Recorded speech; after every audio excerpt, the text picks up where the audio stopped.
Unahin ang sibuyas. Ganyan ang paggigita.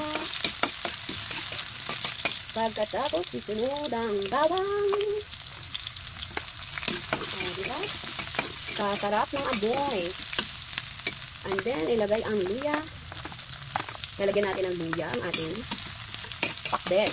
O, diba? Ayan, gisahin natin. And then, yung kamatis na pampakinis ng kutis. Ito, diba? Gisahin na buti. Ayan. Hintayin natin. Pagkatapos, i-mix lahat ng ating spices. Sarap nito. Ilagay natin ang kalbasa. Kabango mga kaibigan. Kalabasa. Sarap. Ayan natin natin. Kalabasa.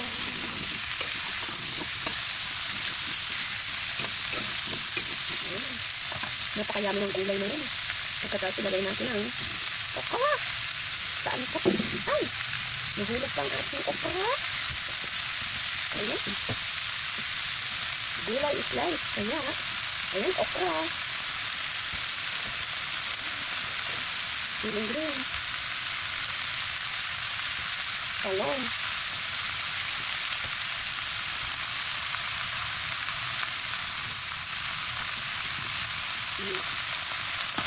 Hintayin natin na bumaba yan. Ayan, kailangan na natin haluin.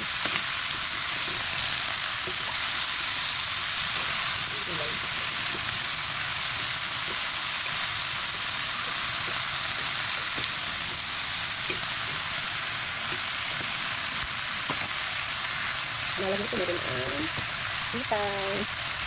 Ang ating sitaw. Diba? Alam niyo kung ang kulang lang sa ating pakbet, ampalaya.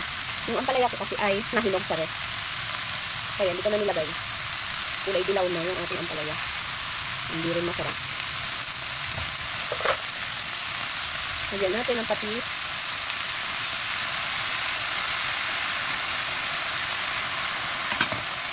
Nalagyan na ng konting sabaw. Pang minuto niya sa gulay. At seasoning. Ayan. Tikman na natin ang ating masarap na pinakbet.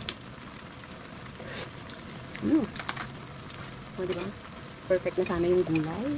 Kung hindi nalihinog ang aking ampalaya. Pero, ayan. O, diba? Luto na po ang ating pinakbet. Yummy na ang ating gulay.